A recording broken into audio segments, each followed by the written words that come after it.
Robin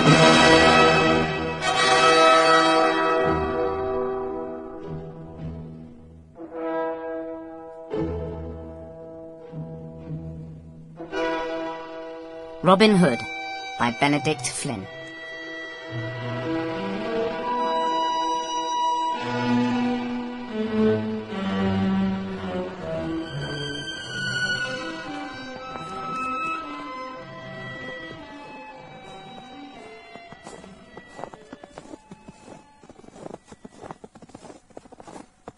Late one night, a long time ago, before you were born, before your parents were born, a traveller made his way across a snow-covered field towards a great forest.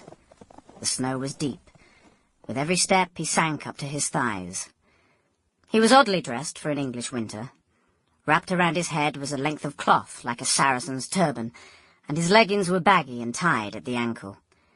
At his waist hung a curved and jewelled dagger. Only the sheepskin cloak he clutched around him looked as if it provided any protection against the cold. He was not a Saracen, though he might look like one at first. When he sank up to his waist in the snow with the next step, he cursed in English, and across his back hung a great English longbow with a quiver of cloth-yard arrows. Up ahead, the shelter of the spreading oaks and broad beaches of Sherwood glittered with frost. There were many men who feared the forest at night. If this traveller had heard their stories, he gave no sign.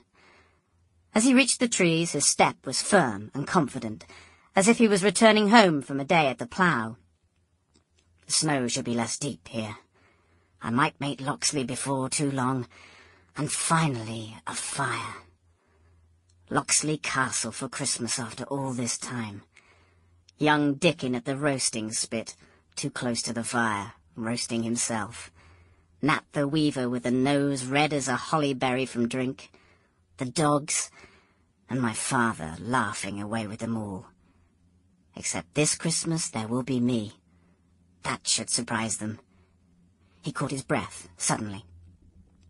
In the clearing ahead, caught by the moonlight, stood a stag, motionless, every nerve straining to listen, not for the traveller's soft footfalls, but for the hunter who rose, very slowly, from a pool of darkness a bowshot away. A frozen twig cracked. The stag leapt and fell, dead in an instant, an arrow deep in its chest. But no sooner had the hunter stepped into the clearing than the air hummed again. This time it was he who fell to the forest floor, pierced clean through the shoulder by an arrow. "You were warned, Walter," said a stocky man with a pointed face, emerging from the shadows, bow in hand. "The sheriff will have you on the end of a rope this time." Sample complete. Ready to continue?